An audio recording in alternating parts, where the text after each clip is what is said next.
This week we studied a portion of Ki Tavo.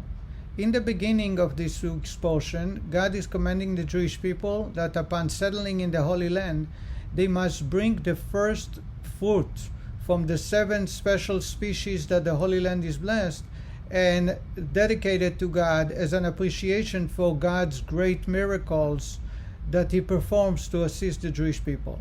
Later on, God in this week's portion is showering the Jewish people with many blessings, and there are many warnings for what will happen if we do not obey God. But in between, God is giving the Jewish people a list of commandments. Among them is a commandment that appears in 2 words, and that appears in chapter 28, verse 9. Towards the end of that verse, God says in Hebrew, "Ve'halachta bidrachav," walk in His ways. The commandment is to follow in God's path and walk in His ways. How does one fulfill the mitzvah of walking in God's ways? Rambam Maimonides, who counts all 613 commandments and explains them, tells us the following. We are commanded to emulate the Almighty as much as possible, as the verse states, walk in His ways. Just as God is referred to in Scripture as being gracious, likewise, you are to be gracious. Just as He is referred to as being compassionate, likewise, you are to be compassionate. Just as He is referred to as being benevolent, likewise, you are to be benevolent. So says Rambam, God is referred to as very kind, gracious, benevolent, and walking in God's path, meaning that we act in the same way. The Lubavitcher Rebbe is asking a simple question. The Rebbe is asking, what does the mitzvah of walking in His ways teach us that we do not already know from the requirements to love your fellow as you love yourself? Previously we read in the Torah that we have a commandment of ve'ahavta l'reacha kamocha, love your fellow as yourself. We all like to be treated with great kindness, benevolence, and graciousness.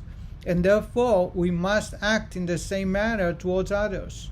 So, ve'alachta bidrachav, walk in God's path, seems superfluous, as we already know that we must follow these traits from the mitzvah of ve'ahavta l'reacha kamocha, love your fellow as yourself. The Rebbe explains the following.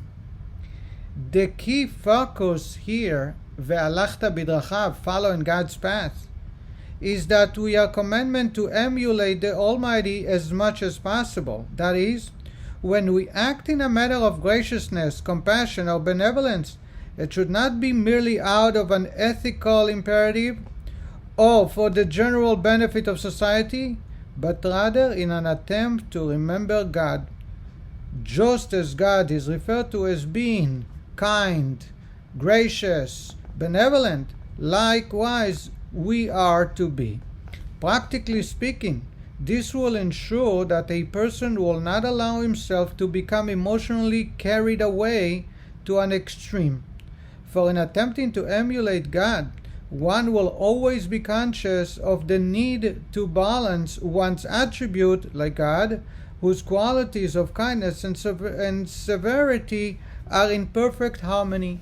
In other words, to summarize what the Rebbe explained, is when God commanded us, ve'alachta bidrachav, walk in God's path, it refers to that when we act in kindness, benevolence, and graciousness, we are balancing it and acting not in an extreme way, but in the proper way based on the need of that moment. And we do it because God is kind, benevolent, and gracious, and therefore we want to emulate God. And that, so to say, is a railing, a guard, to make sure that when we do act in those traits, we do them in the right way.